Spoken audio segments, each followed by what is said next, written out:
Amén. Buenos días, queridos hermanos y hermanas. ¿Cómo estamos? Buenos días con todos. Amén. Qué interesante. ¿Por qué ese lado hay un agujero? Me llama la atención. Pero amén, amén. Vamos a empezar, queridos hermanos. El día de hoy vamos a predicar, por favor, Oseas 7, 8 al 16, ¿sí? Mientras alisto algunas cosas acá, por favor, mi plagio. Por favor, todos buscamos Oseas 7, 8, ¿sí? Oseas 7, 8. Tenemos acá 7, 8. Eso es. Ahí está. Hermano Elías, ¿ya está lista la cámara, hermano? Perfecto. Perfecto. Ahora sí, arrancamos, queridos hermanos.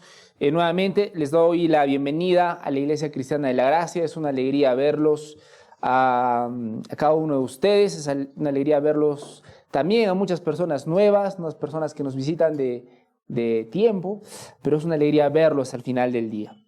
Ok, vamos a leer todos juntos, por favor, Oseas 7, 8 al 16. El título de esta prédica es Un pueblo decadente. Es un poco complicado visualizar un pueblo decadente, pero creo que es un poco más fácil visualizar a una persona en decadencia. Yo sé que alguna vez en vuestra vida han visto una persona en decadencia. ¿Cómo se ve esa persona? No luce muy bien, ¿no? No es una imagen muy bonita. Es una imagen que nos da tristeza, nos da de pronto lástima.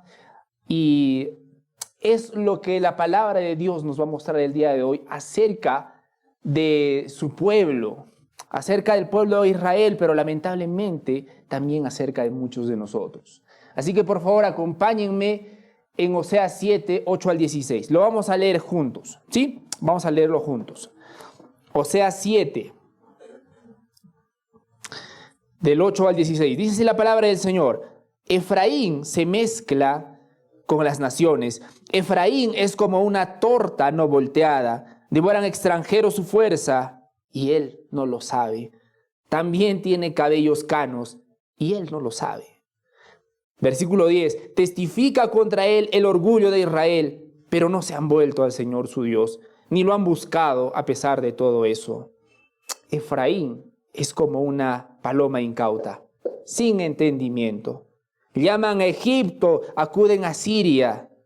Cuando vayan, tenderé sobre ellos mi red, como aves del cielo los haré caer. Los castigaré conforme a lo anunciado a su congregación. Ay de ellos, pues de mí se han alejado. Sobre ellos vendrá la destrucción, porque contra mí se han rebelado. Yo los redimiría, pero ellos hablan mentiras contra mí. Y no claman a mí de corazón cuando gimen en sus lechos. Por el trigo y el vino nuevo se reúnen y se alejan de mí. Versículo 15. Aunque yo adiestré y fortalecí sus brazos, traman el mal contra mí. Se vuelven, pero no hacia lo alto. Son como un arco engañoso. Sus príncipes caerán a espada por la insolencia de sus lenguas. Esto será su escarnio en la tierra de Egipto.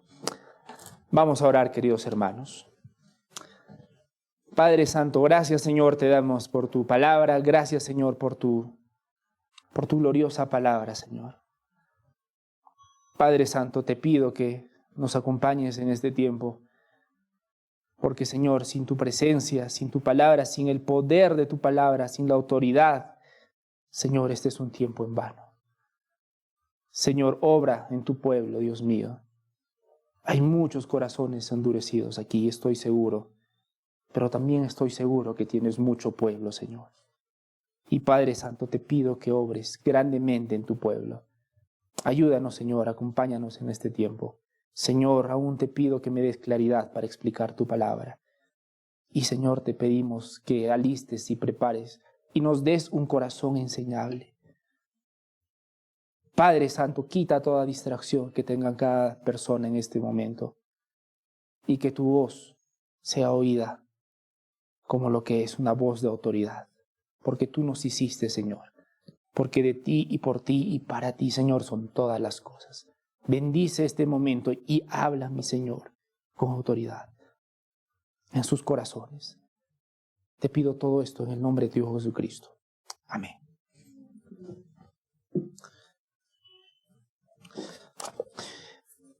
Estamos en Oseas 7:8, queridos hermanos, amigos y amigas, estamos en Oseas 7:8 y estamos viendo cómo aquí Dios confronta al pueblo de Israel, confronta sus inconsistencias, confronta la realidad de su vida.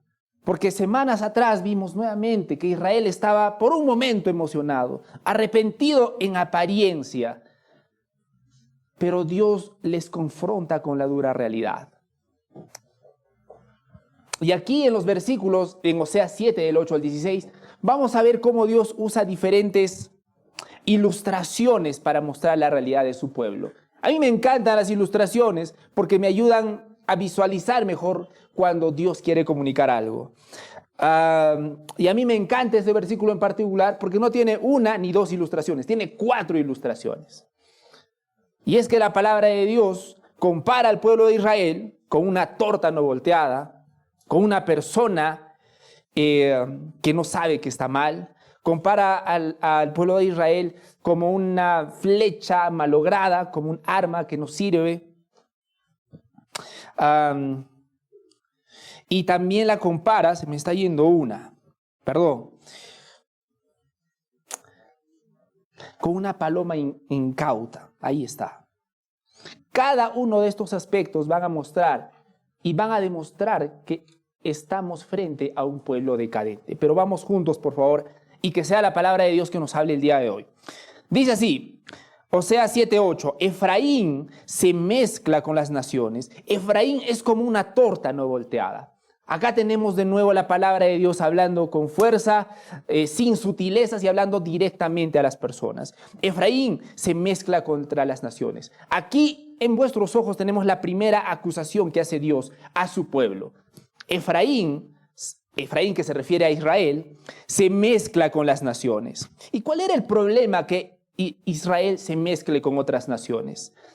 Había un gran problema, amigos y amigas, porque Dios, cuando los había liberado, cuando los había hecho su pueblo, les dijo algo: sean santos porque yo soy santo. Sed santos porque yo soy santo, fue llamado y la orden de Dios. Efraín no lo había hecho y finalmente se había mezclado contra las naciones. Dios quería que su pueblo sea diferente a los demás. Y no para vanagloriarse, Dios quería que su pueblo sea diferente a los demás, para que la luz y la santidad de Dios brille en las demás naciones, para que a través de Dios las demás naciones sean de bendición. Por eso Dios quería que ellos sean santos, como Él es santo. Noten, queridos hermanos, que nuestro Señor pide esa integridad y esa diferencia en cada una de nuestras vidas con un propósito en particular. No lo hace como un niño. ¿Han visto a los niñitos que pelean y se pelean un niño con otro niño y le dices, ya, no te juntes con él porque no es mi amigo? ¿Conocen? ¿Sí? Bueno, yo lo he visto aún de grandes, ¿ah? No, esa persona me cae mal. ¿Cómo vas a hablar con esa persona? Son niñerías. Pero Dios no está haciendo lo mismo. Dios no está hablando a Israel con ese propósito. Para Dios era importante que no se mezclen con los demás, porque Dios tenía un propósito particular como ellos: mostrar su gloria, mostrar su grandeza, mostrar su luz. Pero lamentablemente Israel no lo hizo. Y acá vemos nuevamente la misma acusación, la primera acusación: Efraín se mezcla con las naciones. Y es que ahora Efraín no solamente se había mezclado físicamente, ese no era el punto, se había mezclado aquí y aquí con las demás naciones. Israel estaba llamada a adorar a Dios por sobre todas las cosas. El pueblo de Israel estaba llamado a vivir para Dios por sobre todas las cosas. Pero al final del día terminaron mezclándose los unos con los pueblos que no conocían a Dios. Ellos tenían que adorar solamente al único Dios verdadero, pero ahora estaban en las mismas supersticiones que los pueblos que no conocían, de los pueblos que no conocían a Dios. y ahora estaban combinados. Esto, queridos hermanos y hermanas, indica una pérdida de convicción. Una pérdida de convicción. Eso mostraba que este pueblo lamentablemente ya no tenía convicciones en su vida. Pero vamos a la parte más potente de este versículo. Efraín, la segunda parte del versículo número 8, dice, es como una torta no volteada. Y acá vemos la primera ilustración que el Señor muestra. Una torta no volteada. Qué interesante ilustración. Una torta no volteada. Bueno, quisiera aclarar que en ese tiempo las tortas no son como las tortas que conocemos hoy en día, grandes, con chantilly, no. Eran una masa, ¿sí?, que tenías que poner sobre una superficie, la calentabas y luego volteabas la masa, se calentaba y te la podías comer. Esa era la torta de esos tiempos, ¿ok? Para que lo entendamos. Ahora, lo que dice la palabra de Dios acá y la acusación que hace es muy interesante. Efraín es como una torta no volteada. Qué interesante ilustración, amigos y amigas. Una torta no volteada. A mi esposita le encantan hacer estas masas en la sartén, ¿no? Bueno, muchas veces por Rafael, ahí está mi esposa, me está mirando ahora, ¿qué vas a hacer? Ahí está. Y muchas veces por Rafael, ella tiene que ir a atender a Rafael, nuestro hijo, y me da una de las tareas más difíciles que yo puedo tener, y es cuidar esa tortita, ¿no? Y me dice, Ángel, cuidado que vas a voltearlo a tiempo, cuidado, atento. Yo procuro hacerlo con toda diligencia, hermanos, pero a veces me olvido, ¿ok? Y sigue calentando, la masa sigue calentando, y sigue sin voltearse, y la masa sigue calentando, y se empieza a quemar y a chamuscar un poquito, ¿no? Hasta que mi esposa empieza a sentir un olor, y que no es una fragancia agradable, se acerca a mí, bueno, se acerca a la cocina primero, y ve pues esa tortita que bueno, ya no está en condiciones, ¿no? Y ¿cómo creen que termina eso? Ok, no para mí, yo sigo vivo, no se preocupen. Por la torta, ¿cómo creen que termina la torta? Inservible. Y acá tenemos, hermanos y hermanas, la ilustración que hace Dios para el pueblo de Israel.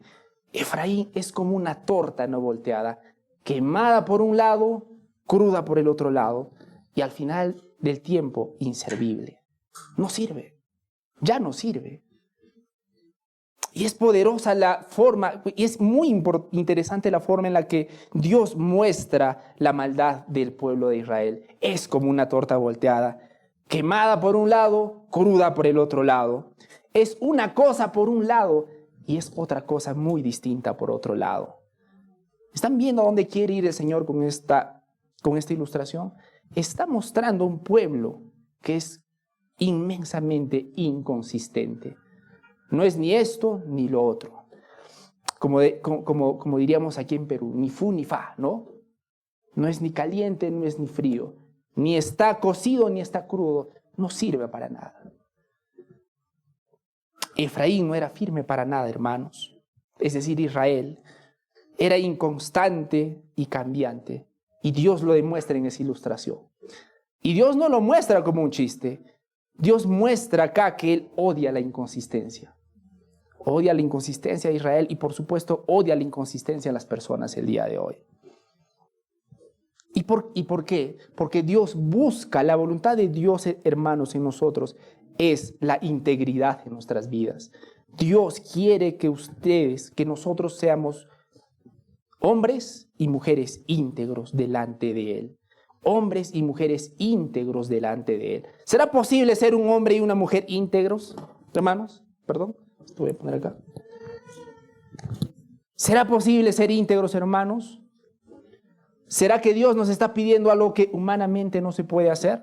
Pregunto. ¿Tendremos un Dios malvado? ¿Un Dios que nos manda a hacer algo que no podemos hacer? Por supuesto que no. Pero Dios odia, hermanos, la inconsistencia. Esa imagen de la torta volteada,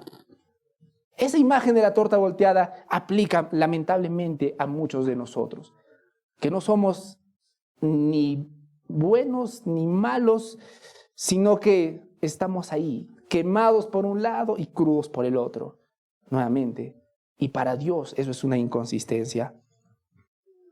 Dios pide de nosotros, hermanos, integridad. ¿Y por qué? Porque todo lo razonable y juicioso de los hombres se convierte en perversión cuando no hay integridad. Todo lo bueno que Dios nos da, cada cosa buena que tú tienes, se va a convertir muy rápidamente en tu peor maldición cuando no tengas integridad.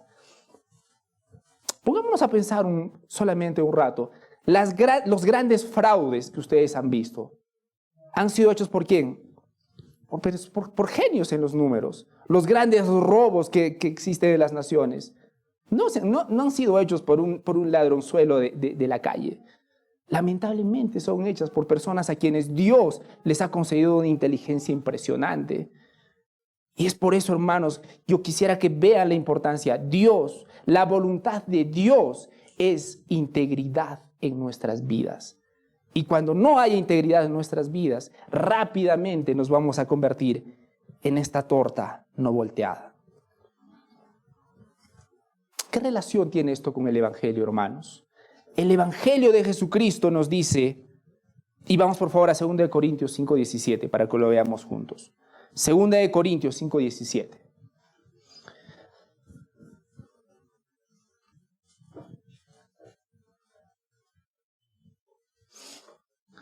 Yo les preguntaba si era posible tener una vida íntegra.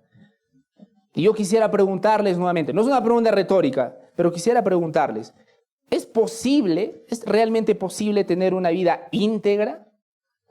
¿Qué dicen ustedes?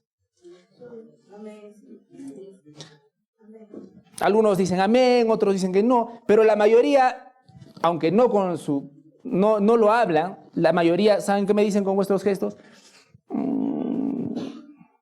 ¿Por qué? Porque es cierto. Porque vivimos en esta carne, vivimos en un mundo pecaminoso, vivimos bajo la influencia de cosas malas en esta vida. Pero vamos a leer 2 Corintios 5:17, porque hay una gran diferencia cuando Jesucristo llega a nuestras vidas. Nuevamente, porque esta vida y esta prédica no se trata de una invitación a la moralidad, una invitación a ser más buenitos. Esta prédica habla de la voluntad de Dios hacia cada uno de nosotros. Esta prédica, hermanos, tiene la intención de mostrarnos cómo Dios nos ve. Esta prédica nos invita el día de hoy a mostrarnos a través del espejo de Dios. La primera cosa que yo quiero apuntar, Dios quiere integridad en nuestras vidas. Y esa integridad es posible. Nuevamente, esa integridad es posible. Muchos de ustedes me dirán, sí, pero es complicado. Pero vamos a ver 2 Corintios 5:17. Dice así la palabra del Señor. Si alguno está en Cristo, nueva criatura es. Las cosas viejas pasaron, y aquí todas son hechas nuevas. Y aquí, queridos hermanos y hermanas, vemos lo poderoso y lo grande que es creer en Jesucristo. La palabra de Dios dice que Jesucristo nos ha dado una nueva vida. Lo voy a repetir, una nueva vida, y que somos una nueva criatura. Si alguno está en Cristo, dice la palabra del Señor, nueva criatura es. Y es que muchos de nosotros vivimos abrazando por años esta gran mentira. Sí, eso dicen las Escrituras, pero nadie es perfecto. ¿Han escuchado esa excusa, hermanos? Y es una mentira. Por supuesto, nadie puede ser perfecto. Eso yo no te lo voy a discutir. Pero acá la palabra de Dios dice que cada persona que ha creído realmente en Jesucristo es una nueva criatura. Claro, no eres perfecto, pero eres una nueva criatura en Cristo. Y esa nueva criatura en Cristo tiene un nuevo corazón. Y ahora tiene sentido porque Dios ahora dice que con ese nuevo corazón podemos vivir una vida de integridad. Es posible y es la voluntad de Dios, hermanos. El Evangelio de Jesucristo llama a una transformación integral. Llama a una transformación integral. Ponte en tu mente, es como si tuvieses una chompa vieja. Ok, tienes dos opciones. O lo parchas o cambias por una nueva, ¿no es cierto? O la parchas o empiezas a remendarlo o cambias por una nueva. La mayoría de nosotros les gusta hacer parches y parches y parches. Pero la palabra de Dios nos manda y nos dice que tenemos una vida nueva. El Evangelio llama una transformación integral, no solo una transformación externa, sino una transformación interna, hermanos. No se trata de una transformación o de una religiosidad superficial, sino de una nueva vida en Cristo. El Evangelio dice que Jesucristo ha venido, ha muerto por nuestros pecados. Y amén, y gloria a Dios por eso. Pero nosotros tenemos que ver cuáles son las implicaciones de lo que Jesucristo hizo en esa cruz por nosotros. Y acá, en 2 Corintios 5:17, tienen la respuesta. Frente a vuestros ojos, hermanos. Si alguno está en Cristo, nueva criatura es. Yo entiendo que tú tienes tus traumas, yo entiendo que tú tienes tus inseguridades, yo entiendo que tú has tenido tus malas mañas por muchísimos años. Yo lo sé, yo he estado ahí. Yo soy también un ser humano, hermanos. Pastor Joe, confirmo, soy un ser humano que falla mucho. Doble amén por eso. Pero las Escrituras, hermanos y hermanas, dicen, si alguno está en Cristo, nueva criatura es. Y si la palabra de Dios lo dice, debería ser suficiente para revolucionar tu vida, porque es una realidad.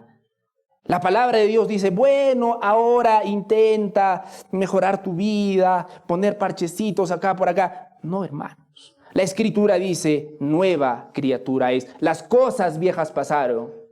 No, pero yo tengo mis traumas. Las cosas viejas pasaron. No, es que no sabes lo que me pasa. Las cosas viejas pasaron. Y yo no digo que no me importe. Muchos de acá han pasado cosas fortísimas en vuestras vidas. Yo sé, yo entiendo, hermanos. Pero quien entiende más es vuestro Dios. Y Él, con la autoridad de su palabra, dice, las cosas viejas pasaron, he aquí, todas son hechas nuevas. Nuestro Señor nos manda ahora a tener una vida de integridad delante de sus ojos. ¿Cómo se ve esto en nuestra vida actual, hermanos? Se puede ver así.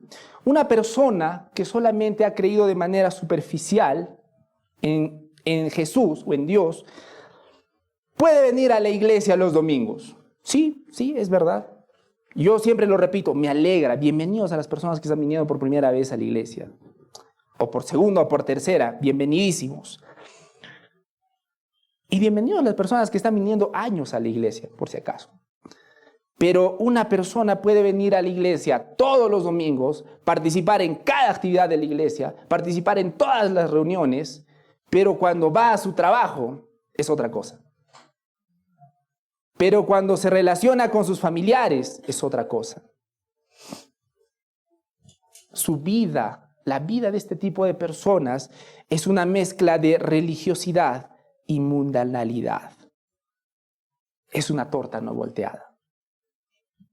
Y tú puedes excusarte, y tú puedes decir, bueno, Dios, sí, me gustan las enseñanzas en la iglesia, la música es bonita, el pastor dice mensajes así, bien bonitos, a veces me hace reír, a veces le salen sus chistes, y con eso estoy tranquilo. Pero queridos hermanos, no nos mintamos, la palabra de Dios nos muestra que las personas que están viviendo este tipo de vidas son como una torta volteada. Nuevamente, quemados por un lado, crudos por otro lado, destinados a ser desechados, sí o sí. Y esa es la palabra de Dios. Una persona que no es íntegra aún puede venir a la iglesia, pero saliendo de esta puerta, y ni siquiera es necesario salir de esa puerta, levantándose de este sillón, son personas totalmente distintas. Es momento de preguntarnos, ¿somos personas íntegras aún en nuestro trabajo? ¿En nuestros negocios? ¿La estamos manejando para la gloria de Dios? ¿En nuestras escuelas, colegios? Veo algunas personas que son bien jóvenes. ¿O somos una persona distinta? ¿O somos una cosa aquí y somos otra cosa allá? Una torta volteada, dice la palabra de Dios. Esa es la acusación que hacen las Escrituras. Y nuevamente, yo no conozco bien vuestras vidas. Yo no lo conozco. pero Dios sí las conoce. Dios conoce lo más profundo de ustedes. Les recuerdo, Él los hizo. Y quisiera que es un momento precioso para recordar lo que nuestro Padre desea de nosotros. Integridad. No solamente en la iglesia, en cada aspecto de nuestra vida. ¿Cómo soy como padre? ¿Cómo soy como hermano? Nuevamente, ¿cómo me estoy manejando en el trabajo? ¿Estoy siendo sal y luz en mi trabajo? ¿O estoy participando y soy uno más del montón como ellos? Porque miren la primera reprimenda de la palabra de Dios. Efraín se mezcla con las naciones. La intención con esta acusación es decir que cuando tú ves a alguien de Israel y alguien que ni conoce a Dios, lamentablemente no ves ninguna diferencia. Se mezclaron. Pero muy a mi pesar y muy a mi tristeza se puede decir eso de muchos de nosotros. Si tú ves a un incrédulo que vive la vida como le da la gana y luego ves a alguien que dice ser creyente, no vas a ver muchas diferencias. Y eso está mal para la palabra de Dios. ¿Cómo debería verse una persona que realmente ha sido impactada por el Evangelio? Esta persona busca honrar a Dios en cada aspecto de su vida. No, pero es difícil. Sí, puede ser difícil, pero es para Dios. Y si es para Dios, ¿no vale la pena, hermanos? Las cosas viejas pasaron, lo repito, he aquí todas son hechas nuevas. Una persona transformada por el Evangelio, repito, va a buscar darle honra a Dios en cada aspecto de su vida. Si estoy en el trabajo y todavía no entiendo algunas cosas, cómo se debe hacer en mi trabajo, lo cambio y lo hago bien para la gloria de Dios. Si estoy en la universidad o en el colegio y no me está viendo bien en los estudios, y ahí está el gran problema, hermanos. Hay personas que piensan una cosa es la iglesia y una cosa es la vida después de la iglesia. ¿Acaso a Dios no le importan nuestros estudios? Hagámoslo para la gloria de Dios. ¿Cuántas personas conozco que abandonan sus estudios, son descuidados en sus estudios y en la iglesia son los hermanos modelos? Es como una torta no volteada, diría la palabra de Dios de estas personas. Entonces Dios busca que lo amemos en cada aspecto de nuestras vidas. Escúchenme bien, por favor, no por obligación, sino con un deseo genuino de amar y agradar a su Señor y Salvador. Vamos a pasar al versículo número 9. Y en el versículo número 9, recuerden, en el versículo 8 teníamos la ilustración, una torta no volteada. Y cuando Efraín y cuando Israel se está levantando emocionalmente de este golpe emocional que está dando el Señor en su palabra, acá viene la segunda ilustración. Dice así la palabra del Señor en versículo número 9. Devoran extranjeros su fuerza. Está hablando del pueblo de Israel. Y él no lo sabe. También tiene cabellos canos y él no lo sabe. Interesante porque en este versículo, en el versículo número 9, nos está hablando acerca del debilitamiento del pecado. Está hablando del pueblo de Israel que está mal, pero ¿saben qué es lo peor de todo eso? No son conscientes de que está mal. Están mal, pero no lo saben, dice la palabra de Dios. Ellos se sienten fuertes, pero la palabra de Dios dice, los extranjeros devoran su fuerza. O ellos se sienten en la flor de su juventud. Ellos se sienten, wow, lo máximo. Pero la palabra de Dios dice, tienen los cabellos canos. Y es que una cosa es cómo ellos se perciben acá y otra cosa es cómo Dios los ve. Porque en la mente de ellos, en la mente de alguien que está consumida por su pecado, esa persona está, vamos bien. Vamos bien. Sí, tengo mis defectitos, pero vamos bien. La palabra de Dios muestra acá que Israel se sentía excelente, pero estaba mal y estaba en decadencia por todos lados. Lo triste es, nuevamente, acá la palabra del Señor, Él no lo sabe, dicen las Escrituras. Y quiero que vean la decadencia. Esta decadencia no fue de la noche a la mañana. A veces nosotros vemos qué cosas tristes suceden en nuestras vidas. Y nosotros nos sorprendemos, ¿no? Pero la realidad es que en la mayoría de las ocasiones, cada vez que estamos llegando a un punto decadente de nuestra vida, nunca fue de la noche a la mañana. Siempre es un conjunto de pequeñitas malas decisiones, malas decisiones, malas decisiones, malas decisiones, malas decisiones, pequeñitas, pero malas. Malas, malas, malas, y que te llevan a un triste desenlace. Claro, pero cuando llegas acá te sorprendes. Dios, ¿por qué estoy acá? A mí, ¿por qué permites esto? Y es que nos olvidamos que Dios muchas veces permite que tomemos malas decisiones. Lo permite. Lo permite muchas veces por nuestro bien. Pero tenemos que recordar. Y a veces tenemos la mala costumbre de simplemente quejarnos y no preguntamos, Señor, estoy acá, en el foso. Pero, Señor, ¿por qué estoy acá? Y a muchos de nosotros nos falta hacer esa conciencia. Señor, he tomado estas malas decisiones en mi vida. Sí, lo he hecho a mi manera y por eso estoy acá. Perdóname. Pocos llegamos a ese punto. Pero la decadencia que vemos acá en el versículo número 9, y quiero citar a Calvino, dice que es doblemente imperceptible. Es como el ejemplo de la rana, ¿no? ¿Han visto ese ejemplo de la rana? Se mete al agua y el agua poco a poco va calentando y la ranita ahí cada vez se relaja más porque el agua está atemperadita, ¿no? Y la rana no sabe que en realidad la están cocinando y que muy pronto va a morir. Ahora, si tú pones a la rana de un momento a otro al agua hervida, ¿qué va a pasar?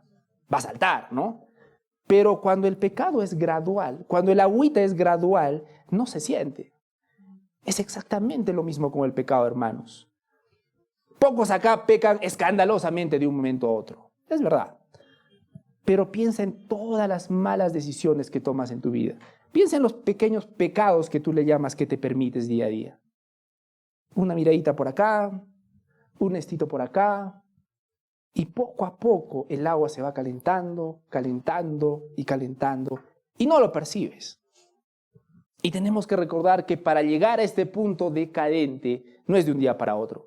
Siempre es una suma de pequeñas malas acciones. Quiero citar a Calvino, perdón. Calvino dice que la decadencia es doblemente imperceptible. La decadencia es doblemente imperceptible, pues pasa desapercibida por causa de dos cosas. Uno, de su gradualidad, como les iba diciendo, poco a poco. Pero ¿saben cuál es la principal causa de la decadencia? El orgullo. Y ese es el punto del versículo número 10. El orgullo. ¿Conocen a personas, hermanos, que son tercos, o bien que son malvados, o bien que son deshonestos, son unos patanes? Y uno lo mira y dice, wow, qué desastre. O sea, no se da cuenta. ¿Se han hecho alguna vez las preguntas de esas personas alguna vez? ¿No se da cuenta? Y yo le respondo, no se da cuenta. No se da cuenta no porque es un tonto. No se da cuenta, uno, porque ha permitido que el pecado poco a poco permee su vida. Y dos, el orgullo lo consume. Versículo número 10. Testifica contra él el orgullo de Israel, dice la palabra de Dios. Y ese es el problema de Israel. El orgullo no le permitía ver cuán mal estaba. Y ustedes ya se imaginan a dónde voy. El orgullo de muchos de nosotros no nos permite ver a dónde estamos. ¡Ay, la iglesia! ¡Ay, Dios! Y es que el orgullo de muchos de nosotros no nos permite reconocer, Señor, sí, estoy mal. Señor, sí, te necesito. Ayúdame. Testifica contra él el orgullo de Israel, dicen las Escrituras. Pero no se han vuelto al Señor su Dios, ni lo han buscado a pesar de todo eso. ¿Saben cuál es el problema? El orgulloso siempre prefiere que nadie le ayude. La mentalidad del orgulloso es, yo mismo soy, yo puedo solucionar mis problemas. Y la soberbia de Israel se manifiesta en la negativa de arrepentirse. Las Escrituras dicen, testifica contra él el orgullo de Israel. ¿Y cómo se notaba ese orgullo? en su negativa de arrepentirse. Ahora, con estos versículos quisiera que vean, el pecado es como una enfermedad que te insensibiliza, te corrompe y te debilita. Te debilita física y espiritualmente sobre todo. Y el Evangelio ofrece, por supuesto, la cura para esto. Vamos, por favor, a Romanos 6:23. Acompáñeme, por favor, en Romanos 6:23.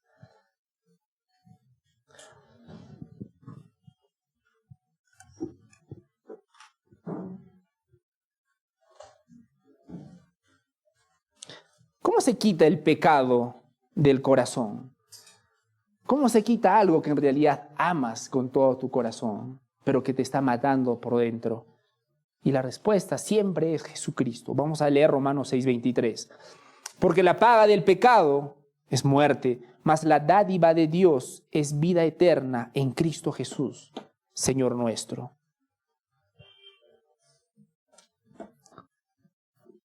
Lo digo porque para cambios profundos necesitamos la inmensa gracia de nuestro Señor Jesucristo. Y quisiera hacerles un pequeño ejemplo. Porque lo que vemos aquí en Israel es que su orgullo lo ciega a la realidad de su condición espiritual. Es como quisiera que visualicemos, ¿cómo se podría ver en la vida actual? Imaginemos, por favor, a un empresario, ¿sí? Y particularmente en estos tiempos en los que ser empresario está de moda, ¿no? Empresario, emprendedor, como quieran llamarlo, ahí está el empresario. Este empresario es un empresario exitoso, ¿ok? Ha construido su imperio, su fortuna, con base en muchísimo esfuerzo esta persona, ¿sí? Ahí está el empresario. Tiene la casa de sus sueños, tiene el auto de sus sueños, tiene una familia hermosa, unos hijos maravillosos, saludables, y tú los ves y es una envidia, ¿no? Y es maravilloso. Pero el pecado no descansa, queridos hermanos. Y detrás de esa foto tan bonita están los verdaderos problemas y la verdadera condición de las personas. Detrás de esta persona que aparentemente le va bien en todo sentido, el trabajo que tanto le hace ganar lo consume por completo. Eso hace que descuide a su familia, eso hace que descuide a su esposa, que descuide a sus hijos. Ahora a este hombre le está yendo bien económicamente, pero ni siquiera conoce a sus hijos. A esta persona le está yendo bien económicamente, pero su esposa está frustrada con él, porque no tiene su atención ni su cuidado. Y esta persona y este hombre va a ver que hay una presión. Las presiones del trabajo agobian a esta persona. Y este hombre, y lo más triste de todo es que estas personas sienten un vacío profundo en su corazón. Pero ahí está el punto del orgullo. Él siente que algo está mal. Ahí, algo. Pero él va a buscar solucionarlo a su manera. Su orgullo le impide admitir que no puede controlar todo en su vida. ¿Y saben cómo solucionan su vida este tipo de personas? Van a buscar soluciones superficiales. Se va a refugiar en su trabajo. Sí, porque hay personas que se refugian en su trabajo. No necesitan irse a tomar, a drogarse, a hacer cosas escandalosas. Hermanos, hay personas que en lugar de buscar a Dios prefieren refugiarse en cualquier cosa menos en Dios. Claro, algunas personas se refugian en el alcohol y es triste, pero hay personas que se refugian en cosas más sutiles, como el trabajo mismo. Esta persona se refugia en el trabajo, se dedica más horas a su oficina, descuida su salud y sigue descuidando a su familia. Ahora esta persona intenta llenar ese vacío con bienes materiales, se empieza a comprar más cositas, cosas más caras, más bonitas. Pero el problema sigue ahí, su esposa sigue frustrada, sus hijos empiezan a tener vidas desordenadas, su salud va bajando. Y esta persona lamentablemente va a buscar ayuda en cualquier cosa, menos en Dios. Y este hombre que puede ser cualquiera, algunos o muchos de nosotros, está rumbo al fracaso. Pero con el Evangelio, si este hombre viera lo hermoso del Evangelio, descubriría que su verdadera necesidad no es el éxito. Su verdadera necesidad no es el reconocimiento ni el poder. Su verdadera necesidad es una relación con Dios. Y es un punto, al que muchos de nosotros no han llegado. Necesito el último celular. Necesito un trabajo más genial, más vistoso. Necesito esto.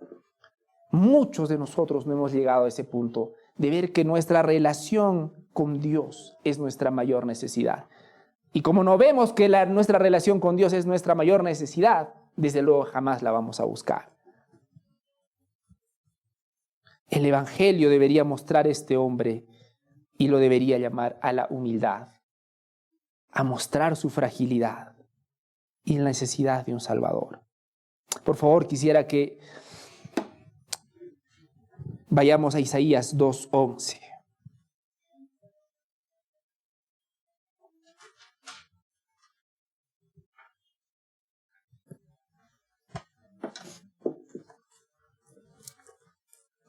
Antes de ir a Isaías 2:11, quisiera recordarles algo, lo que dijo el salmista. Los ojos altivos serán abatidos y humillados serán los hombres soberbios. Solo Jehová será exaltado aquel día. Ahora, yo he puesto ese pequeño ejemplo del empresario, pero la verdad es que no necesitamos ser un empresario para aferrarnos a las cosas de este mundo. Un corazón que no ama a Dios se va a aferrar a cualquier cosa, cualquier pequeña migaja, siempre y cuando no sea Dios. Siempre y cuando no sea Dios. Entonces, por favor, vamos a leer Isaías 2:11, por favor, perdón. Lo tengo acá.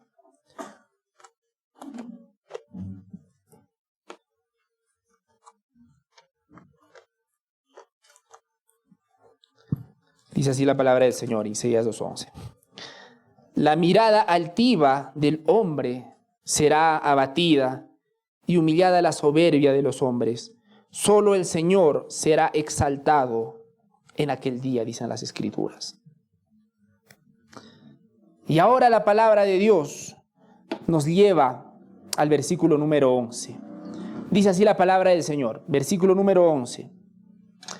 Efraín es como una paloma incauta, sin entendimiento. Llaman a Egipto y acuden a Asiria. Esta tercera ilustración es también interesante porque compara a Israel con una paloma incauta.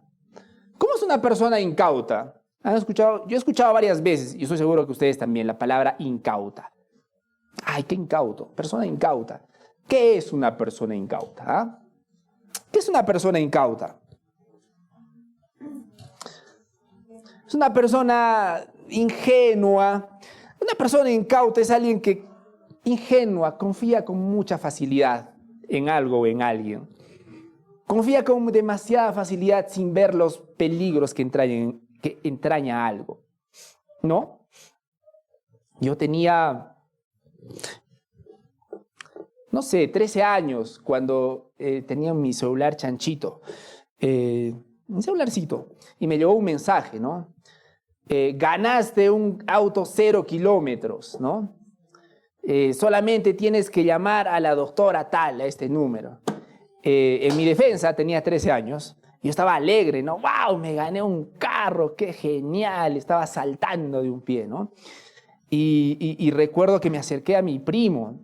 Mira, no sabes. Estaba con una sonrisa oreja a oreja, ¿no? ¿Qué ha pasado? Me he ganado un carro. ¿Te has ganado un carro?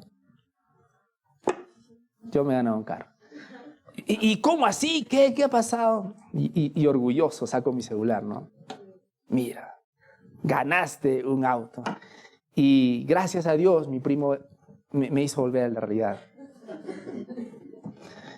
Y me dijo, ¿no? Oye, así hablamos, ¿no? En mi tiempo, por favor, no me juzgan. Oye, te están estafando. Te están estafando. y una tristeza, queridos hermanos, que ya me estoy imaginando en mi carro. ¿Qué era en ese entonces? ¿Qué demuestra eso? Ingenuidad. Ingenuidad. Ingenuidad porque me dejé llevar por la emoción de ese momento, pero es la misma ingenuidad que tuvo el pueblo de Israel y es la misma ingenuidad que tenemos muchos de nosotros.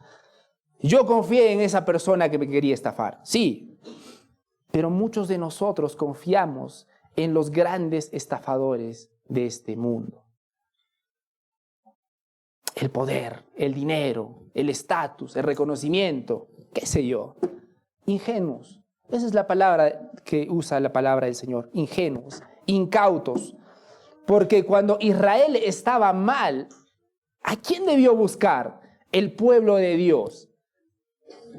A Dios mismo. A Dios mismo. Y en lugar de buscar a Dios, ellos buscaron a Egipto y buscaron a Siria. Los grandes enemigos. Miren la lógica acá. No, Dios no, todavía no, me las puedo arreglar solo. Incauto, ingenuo, esa es la palabra que usa el Señor. Efraín es como paloma incauta, sin entendimiento. Sin entendimiento. Y es que el problema con Israel era que en lugar de buscar a Dios, buscó a sus aliados en otras partes. Y acá vemos el castigo de Dios por ello. Versículo número 12. Cuando vayan, tenderé sobre ellos mi red. Como aves del cielo los haré caer. Los castigaré conforme a lo anunciado a su congregación. Y acá vemos nuevamente, queridos hermanos, Dios muchas veces permite que nosotros caigamos en las consecuencias de nuestras malas decisiones. Por su bondad. Por su bondad. Y es necesario que lo repita, queridos hermanos, porque muchas iglesias te van a decir, no, reprende eso no viene de Dios. ¿Te imaginas al pueblo de Israel diciendo eso? Dios, reprendemos en tu nombre que esto no viene de parte de ti. No, sí, viene de parte de Dios. Porque adivina que Dios es soberano. Adivina que Dios es Dios. Y Él va a permitir lo que va a permitir para su gloria y su honra, sí, pero también para tu bien. Y cuando llegue el momento en el que el Señor tu Dios te discipline, recíbelo con humildad. ¿Lloraremos? Por supuesto que sí. Aún las Escrituras lo reconocen. No es lo más genial del mundo cuando Dios permite los sufrimientos en nuestra vida. No es lo más genial. Pero tenemos que confiar en Dios en medio de eso. Israel no lo hizo. Y nosotros tampoco estamos dispuestos a hacerlo, mientras no conozcamos a Jesucristo como nuestro Señor y Salvador. En las Escrituras dice, los castigaré conforme a lo anunciado en su congregación. Lo dice porque Dios desde el inicio ha dejado claras las consecuencias de no obedecerle. ¿Por qué? Porque muchos de nosotros sabemos que no debemos hacer ciertas cosas. Algunos de nosotros estamos ya en un pecado determinado. No sé, en fornicación, en pornografía, en adulterio, qué sé yo. A muchos de nosotros no es necesario que nos convenzan de que eso está mal. Sabemos que está mal, ya lo estamos haciendo. Pero Dios nos recuerda que hay consecuencias por esos pecados. Y nos recuerda que Él finalmente los va a castigar. No va a haber ninguna persona aquel día que diga, no, es que yo no sabía. Dios dirá, siempre lo supiste. Yo puse mi ley en tu corazón. Yo puse mi palabra a tu disposición. Yo puse predicadores para que los escuches. No me digas que no sabías. Entonces, hermanos, ¿qué relación tiene esto con el Evangelio? El Evangelio nos enseña que la verdadera seguridad y paz solo se encuentra en Jesucristo. Si estás ya en un problema en este momento o ya te estás metiendo en ese fango problemático, deja de buscar soluciones en cosas que no son Dios. La verdadera seguridad viene del Señor. Quisiera leerles rápidamente Salmo 146 del 3 al 5. Escúchenme por favor. Dice así la palabra del Señor. No confiéis en los príncipes ni en hijo de hombre, porque no hay en él salvación. Pues sale su aliento y vuelve a la tierra. En ese mismo día perecen sus pensamientos. Bienaventurado aquel cuyo ayudador es el Dios de Jacob, cuya esperanza está en Jehová, su Dios. Bienaventurado, dicen las Escrituras, aquellas personas que finalmente buscan la ayuda en Dios, no en sus buenos contactos. Particularmente en Latinoamérica vivimos mucho de nuestros contactos. Sin contactos es complicado, dicen algunos. Pero cuando hay algún problema, sí, tengo este contacto. ¿Tengo este problema? No, sí, tengo este amigo que me va a solucionar. Mucho cuidado dónde estás poniendo tus esperanzas. Porque si no es Dios, tienes el fracaso 100% asegurado. Un pequeño ejemplo de la vida actual. Una pareja que enfrenta problemas en su matrimonio. Ponemos ese ejemplo. Una pareja tiene problemas y dicen, vamos a ayudar. Pregunta, ¿dónde debería buscar esa pareja ayuda para su matrimonio? La debería buscar en Dios, por supuesto, pero muchas personas buscan el consejo, uno, en personas que no conocen a Dios, en personas que no siguen los principios de Dios, y adivinen cuál va a ser el consejo. Entonces, muchos de nosotros nos metemos en problemas y buscamos soluciones no en Dios. Ahora, Dios ha puesto su palabra y Dios nos ha dado este hermoso regalo, la congregación, los unos a los otros. Pero necesitamos ser sabios y saber a dónde buscamos, aún el consejo. Entonces, yo te quiero preguntar, ¿dónde estás buscando el consejo cuando estás en personas? Discúlpeme el uso de la palabra, a tus amigos los malandros, que son chéveres, ya, son malandros, pero son chéveres. Ya, mi amigo es mujeriego, pero es buena gente, me quiere. Mi amiga le gusta hacer chistes de doble sentido, sí, pero le voy a consultar a ella. La palabra de Dios usa precisamente esta palabra. Paloma incauta, ingenua. Queridos hermanos, vamos a estar en problemas eventualmente. Que Dios nos dé la sabiduría de saber dónde buscar un consejo. Busquemos la guía de Dios a través de la oración. Busquemos la guía de Dios a través de la sabiduría de su palabra y de personas que amen su palabra también. Entonces, hermanos, la palabra de Dios ha usado palabras fuertes en Oseas. La próxima semana vamos a ver la última ilustración, que es la de la flecha y el arco malogrado. Pero con estas tres primeras ilustraciones, Dios ha mostrado mucho del pueblo de Israel, pero sobre todo Dios ha mostrado mucho de nuestra condición espiritual. Una torta no volteada. Todo esto indica las personas que no conocen a Dios, hermanos, por si acaso. Una torta no volteada que representa una persona que es inconsistente en todos sus actos. ¿Eres tú una de esas personas? Inconsistente, quemado por un lado, crudo por el otro, ni frío ni caliente. La otra cosa que el Señor nos ha mostrado en su palabra el día de hoy es que hay personas que se creen que están bien, lo máximo, y la tristeza es que no saben que están mal. Y lo que no permite a muchos de ustedes reconocer que están mal no es nada más y nada menos que vuestro orgullo. Orgullo es la palabra, hermanos. Orgullo. Nuestro orgullo no nos permite soltar. Nuestro orgullo no nos permite decir, sí, Señor, te necesito, ayúdame, estoy mal. Nuestro orgullo nos hace pensar que simplemente necesitamos pequeños parchecitos y no un corazón nuevo que solamente nos puede dar Jesucristo. Y finalmente vimos la ilustración de la paloma ingenua. Somos personas ingenuas y incautas porque la mayor muestra de la ingenuidad de cada uno de nosotros es pensar que vamos a poder encontrar ayuda allá afuera y no en Dios. Queridos hermanos, que esta es una reprensión de parte de Dios para cada uno de nosotros, para que lo busquemos y lo amemos de todo corazón. Vamos a orar. Padre Santo, muchas gracias, Señor, por tu palabra. Muchas gracias, Señor, por tus sagradas escrituras, Dios mío. Te pido, Señor, que nos ayudes y nos des discernimiento. Y, Señor, no nos engañemos a nosotros mismos. Muchos de nosotros tenemos nuestras familias desmoronándose Y nuestro orgullo nos hace pensar que todo está bien, cuando todo está profundamente mal. Muchos de nosotros, Señor, tenemos una vida religiosa superficial y pensamos que con eso hemos cumplido.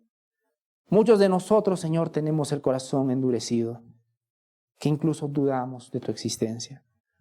Señor, perdónanos y te pedimos que nos des un corazón humilde y enseñable.